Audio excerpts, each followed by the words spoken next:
Hello everyone, नमस्कार। मेरा नाम है चंद्रजीत मुखर्जी और आप लोग देख रहे हैं जी कोर आईएएस की क्लासेस।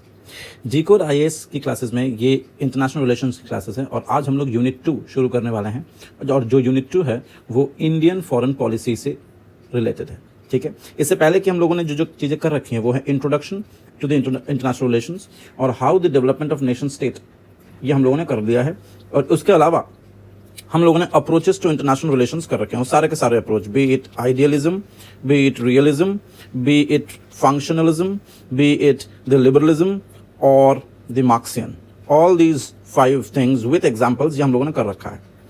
तो जब हमें पता है कि इंटरनेशनल रिलेशंस क्या होता है और ये नेशन स्टेट इस इंटरनेशनल रिलेशन या इंटरनेशनल सिस्टम में कैसे प्ले करते हैं, कैसे खेलते हैं, और उन दोनों को पढ़ने का अलग अलग 5 जो तरीके हैं, ये हम लोगों को पता है। तो अब हम लोग को आगे क्या करना है, अब हमें देखना है कि एक इंडिविजुअल स्टेट किन किन चीज़ों को कंसिडर करता है while making it's foreign policy. जैसे कि आप लोगों को पता है कि एक बहुत बड़ा सा सिस्टम है, इस सिस्टम में अलग अलग स्टेट्स हैं और ये अलग अलग स्टेट्स एक दूसरे के साथ एक इकोनॉमिक कह लीजिए, पॉलिटिकल कह लीजिए, मिलिट्री कह लीजिए, किसी भी तरीके से रिलेटेड है। अब ये रिलेशंस को समझने के लिए हम लोगों ने 5 अप्रोचेस देखे थे और आज हम लोग जो चीज़ देखने वाले हैं वो ये है कि एक पर्टिकुलर कंट्री या एक पर्टिकुलर यूनिट किन किन चीज़ों को सोचता है जब वो इन बाकी लोगों से रिलेशनशिप बनाने की सोचता है। तो मतलब हम एक पर्टिकुलर देश के फॉरेन पॉलिसी को समझने वाले हैं, एक पर्टिकुलर देश के फॉरेन पॉलिसी को समझने वाले हैं और हम लोग स्टार्ट करेंगे इंडिया के फॉरेन पॉलिसी से, इंडिया के फॉरेन पॉलिसी से। और इंडिया की फॉरेन पॉलिसी को भी हम लोग डिवाइड कर लेंगे कि भाई एंशियंट इंडिया में फॉरेन पॉलिसी कैसी हुआ करती थी, कौन उसके प्रोपाउंडर थे, कौन से प्रिंसिपल्स थे, क्या आज वो एप्लीकेबल हैं या नहीं। और दूसरी चीज़ हम लोग करेंगे कि भाई मेडिवल इंडिया में किस तरीके की फॉरेन पॉलिसी हुआ करती थी और फाइनली आज की मॉडर्न इंडिया में फॉरेन पॉलिसी कैसी हुआ करती है। और ये मॉडर्न को भी हम लोग देखेंगे अलग अलग हेड्स में, from Nehru era to Modi era, ये दोनों चीज़ हम लोग देखेंगे। ठीक है, तो चलिए स्टार्ट करते हैं, पहले स्लाइड पे आ जाइए।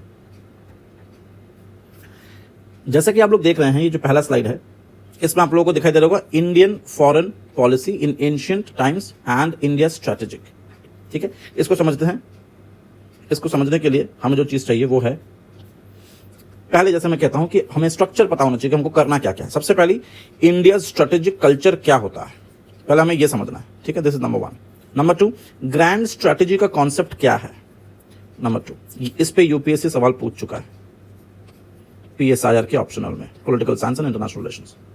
उसके बाद हम देखेंगे कि रामायण के साथ फॉरेन पॉलिसी का क्या रिलेशन है और ये रामायण के साथ ही हम लोग देखेंगे कि हनुमान जी जो इंडिया के पहले डिप्लोमैट थे, रादर एम्बेसडर थे, जो लंका गए थे, उनका क्या रिलेशन है, उसको किस कॉन्टेक्स्ट में समझा जा रहा है। इन दोनों को हम लोग एक ही साथ में पढ़ेंगे और फिर हम देखेंगे कि कौटिल्य की अर्थशास्त्र, कौटिल्य चाणक्य सब सेम है, तो कौटिल्य की अर्थशास्त्र और इंडियन फॉरेन पॉलिसी में क्या रिलेशंस हैं।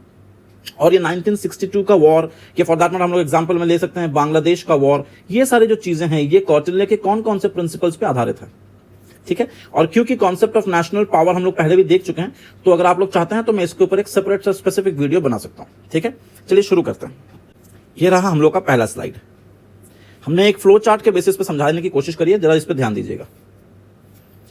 जो 21st सेंचुरी है वो एशियन सेंचुरी है। कहने का क्या मतलब है, इससे पहले कभी वेस्ट को ज्यादा प्रेफरेंस मिला हुआ है, लेकिन इस बार हम लोग एशियन साइड आ गए हैं। एशियन सेंचुरी कहते हैं, इनका सबसे ज्यादा दबदबा है, इनका सबसे ज्यादा इन्फ्लुएंस है ऑल ओवर द वर्ल्ड, इसीलिए 21st century belongs to the Asian culture या एशियन सेंचुरी। और एशिया में India plays a pivotal key role in this region. In this region मतलब एशिया। ठीक है, अब एशिया में जो मोस्ट इंपॉर्टेंट 2 पावर्स हैं वो है यूएसएसआर या टेक्निकली कहें तो रशिया और चाइना, और एक प्रॉब्लम क्रिएट करने वाला नेशन है नॉर्थ कोरिया। और इनकी लड़ाई वेस्टर्न कंट्रीज के साथ है। अब ये जो जद्दोजहद है यहां पे इस सिचुएशन में, इस चीज को स्टेबिलिटी देने के लिए, वर्ल्ड ऑर्डर को स्टेबिलिटी देने के लिए India has a great responsibility. India acts as a great stabilizer. Stabilizer कहां, in the region and the power projector, जो इंडिया अपना पावर प्रोजेक्ट कर सकता है। ठीक है, अब सवाल आता है कि इंडिया की स्ट्रेटेजिक कल्चर क्या है। देखिए, इंडियन फॉरेन पॉलिसी अब तक अगर हम इंडिपेंडेंस से बात करें, सिंस इंडिपेंडेंस, तो एक डिग्री ऑफ कंसिस्टेंसी दिखी है। इसका मतलब क्या है, चाहे वो कांग्रेस की सरकार हो, चाहे वो भाजपा की सरकार हो, चाहे वो जनता दल की सरकार हो, किसी की भी सरकार हो, एक सेपरेट आइडियोलॉजीज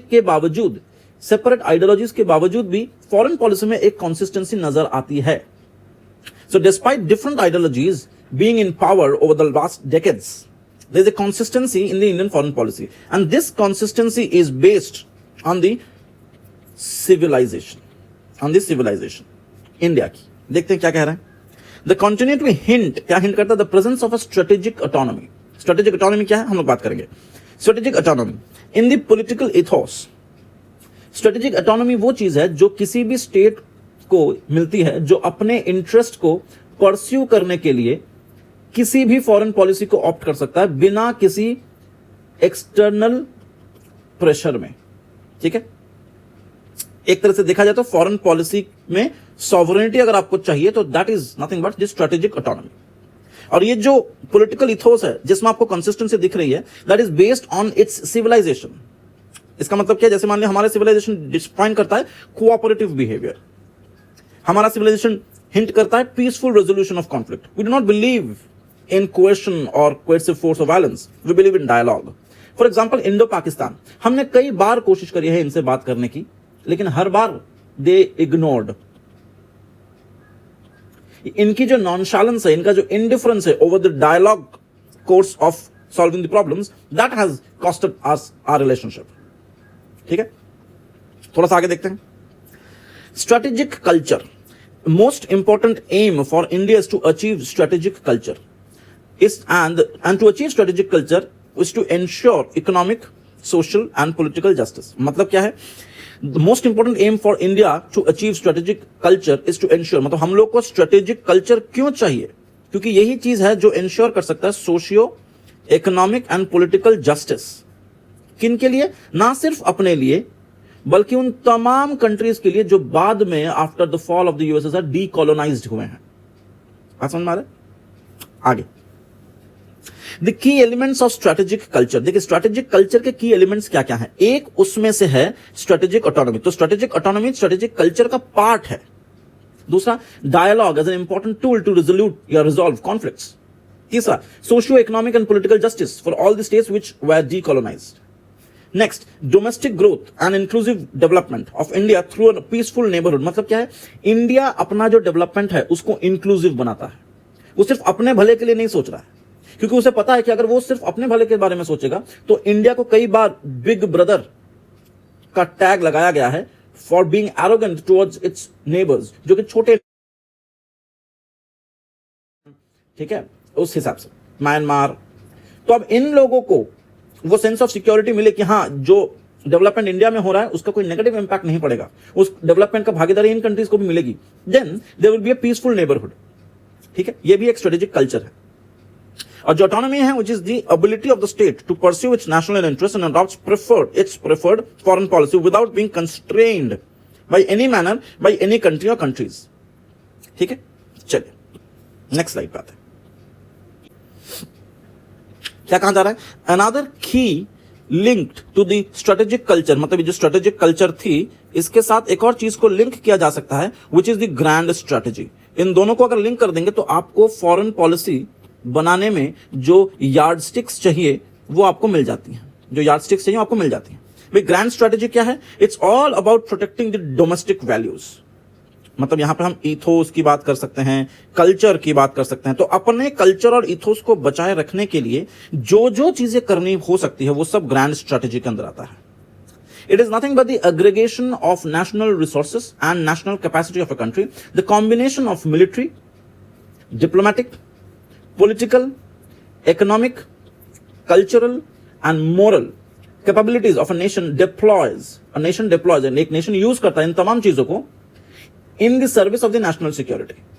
मतलब इन मिलिट्री को, इकोनॉमी को, मॉरल कैपेबिलिटीज को, कल्चर को, डिप्लोमेटिक को, पॉलिटिकल पावर्स, इन सब चीजों को यूज करता है so as to ensure national security. And security not only means की hardcore military security, it also secures culture. समझना, that's all about the grand strategy. अब इसको थोड़ा सा एलाबोरेट करके मैंने लिखा है यहाँ पे, just to make you understand that every state has certain values and to protect and uphold these values is the primary goal of every state. But the state can't protect all the values, hence it resorts to protect those which are most sacred. ठीक है, मतलब हम एक prioritise कर देते हैं अपने जो वैल्यूज हैं.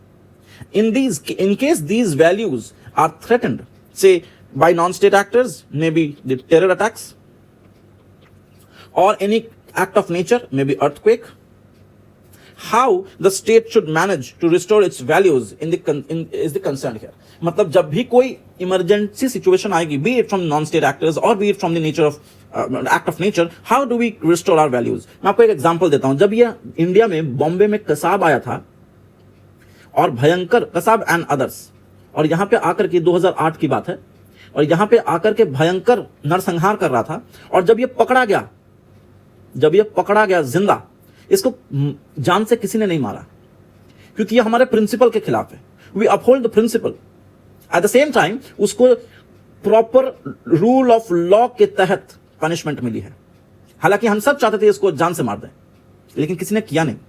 We uphold, we restored the values जो इंसानियत खोज सकती थी इन टेरर अटैक्स के वजह से, वो हम लोगों ने बचा के रखा. इंसानियत हमें उस दिन, उस पूरे रात मुंबई की सड़कों में दिखी थी, पूरे देश के लोगों की आंखों में दिखी थी. That is what the grand strategy is all about. The combination of its capacities or capabilities the state may deploy, use to protect its internal and external security, which is known as the grand strategy. समझ में आ रहा है आप लोगों को? I think मजा आ रहा होगा. आगे देखते हैं. अब देखेंगे कि रामायण ने इंटरनल फॉरेन पॉलिसी में किस तरह से कंट्रीब्यूट किया. What are the core principles or the diplomatic practices of Ramayana that we still use in India? जैसे डिप्लोमेटिक इम्यूनिटी, ये चीज हमने रामायण से सीखी है, ये अभी भी हम लोग इंप्लीमेंट करते हैं. जैसे diplomats are the information agents, इनके पास बहुत सारे इंफॉर्मेशन होते हैं. They are the power projectors. जिस देश में जाते हैं उस देश में अपने देश के नेताओं के बारे में अच्छी अच्छी बातें बोलते हैं, अपने देश के पावर्स के बारे में डिस्प्ले करते हैं, अपने देश की पॉलिटिकल इक्वालिटी के बारे में डिस्कस करते हैं, डिस्प्ले करते हैं अपने पावर्स को दूसरे देशों के सामने जाकर के. ये चीज की बात कर रहे हैं. और अंत में है किस तरह से हमने हनुमान को फर्स्ट डिप्लोमेट ऑफ इंडिया माना है, उससे रेफरेंस में उसके इन्फ्रेंस को हम लोग अभी यूज करेंगे. ठीक है, मजा आने वाला. Let's continue with the next slide. देखिए यहां पे आप फोकस करिए. डिड्यूस मॉडर्न, देखिए यहां पे क्या बोल रहा है, deduce modern principles of diplomacy from Ramayana. क्या क्या हम लोगों ने लिया है. देखिए, as diplomats carry sensitive information and delivers it, the diplomat must provide a truthful account. वो उसके साथ डिस्टॉर्ट नहीं कर सकते, ना ही उस फैक्ट को मैनिपुलेट कर सकते. Exactly what Hanuman did. जब वो रावण के पास गया और फिर रावण से सारे इंफॉर्मेशन लेकर के वो जब वापस राम के पास बोलने आया, वो इंफॉर्मेशन जब उसने दिया कि सीता के बारे में जो भी उसने इंफॉर्मेशन दिया, वो उसने ना ही डिस्टॉर्ट किया ना ही मैनिपुलेट किया. दूसरे, Hanuman ji initiated a dialogue with Ravan telling him the powers of Ram. He was nothing doing but projecting Ram's power in front of Ravan. This is called the power projection. ये एक इंडिविजुअल नेचर का है. However, आज के तारीख की जो पावर प्रोजेक्शन है, मॉडर्न डे में जो पावर प्रोजेक्शन होता है, that mostly is in terms of the economic terms. तीसरी चीज देखिए, जब रावण को हनुमान जी ने बताया कि अगर आपने सीता को नहीं छोड़ा तो रावण जी यहां आएंगे और आपको बर्बाद कर देंगे. यह सुनकर रावण बड़े गुस्सा हो गया. रावण ने कहा कि हनुमान को अभी जान से मार दो, मतलब उसको पनिशमेंट मिलेगी, डेथ पनिशमेंट दी जानी चाहिए. और जब हनुमान जी को डेथ पनिशमेंट दिया जा रहा था तो रावण के भाई विभीषण ने रावण को रोका और कहा कि killing Hanuman would be wrong because he was an emissary from a foreign state, that is Ayodhya. ये डिप्लोमेटिक इम्यूनिटी हम लोगों ने यहां से सीखी है. Isn't it very interesting. देखते हैं आगे क्या है. आगे आता है कौटिल्य की अर्थशास्त्र. कौटिल्य चाणक्य सब बराबर है. कौटिल्य की जो अर्थशास्त्र है, Indian treatise on statecraft. Kautilya is India's realist. For Kautilya, realism is when a state as an instrument focuses on power enhancement as the international relations or international situation is on an anarchic situation. मतलब जब international situation जो है वो एक anarchic situation है, तब state अगर सिर्फ और सिर्फ फोकस करे power enhancement में तो कोई गलती नहीं कर रहा है. ये उसको वही करना चाहिए. A state is the most important and legitimate instrument that enjoys sovereignty. A state has to be strong. And to be strong, it needs to have a good administration, stability, and justice. ठीक है? आगे क्या कहते हैं? The wealth in the state is generated by an elaborate machinery, that is the taxation. The dharma of a king is the welfare of the people. If the king is unable to make people prosper, so it is inevitable that the people will become restless and they will rebel. तो इंसान को यहां पे हम लोग अगर थोड़ा सा पॉलिटी के कॉन्सेप्ट को अप्लाई करें तो ये basically directive principle of state policy के बारे में बात हो रही है।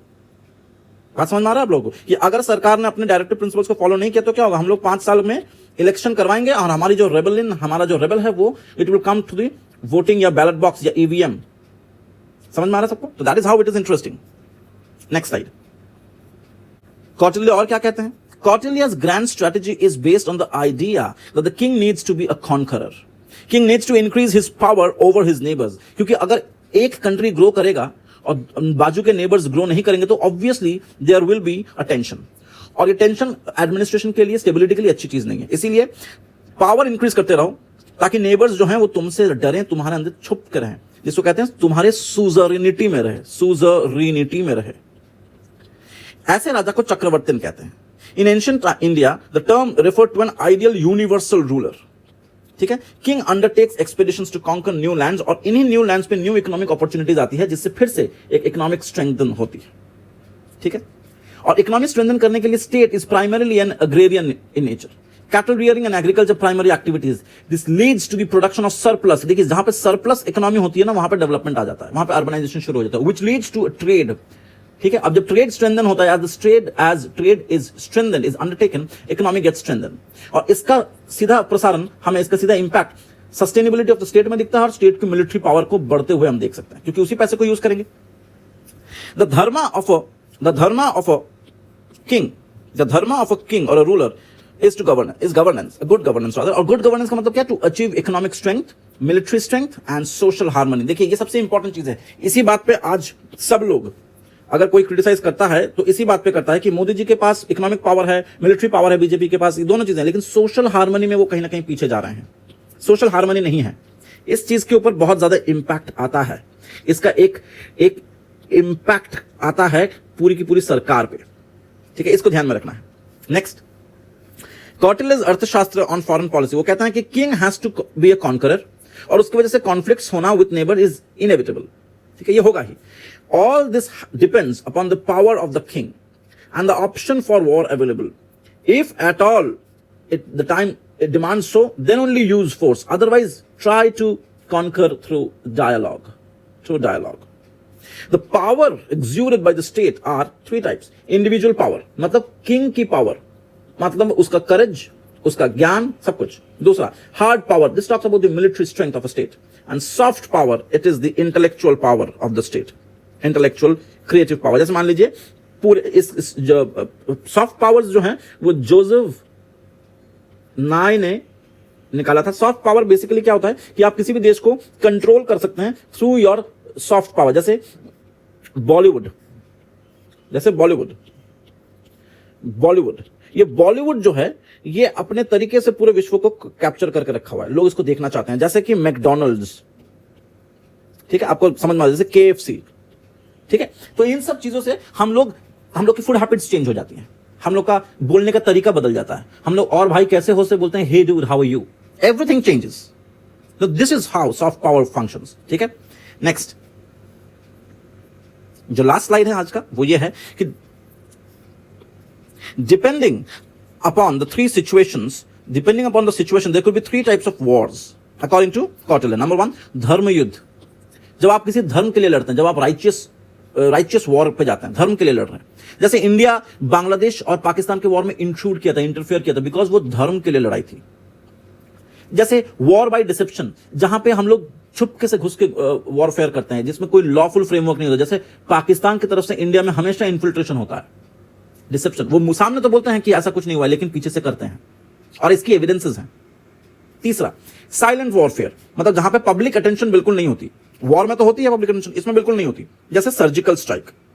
आई होप आप लोग को ये क्लासेस अच्छी लग रही होंगी। अगर अच्छी लग रही हैं तो प्लीज सब्सक्राइब करें, शेयर करें इसको जितना हो सके, ताकि और ज्यादा से ज्यादा जो एस्पिरेंट्स उनको मजा आ सके।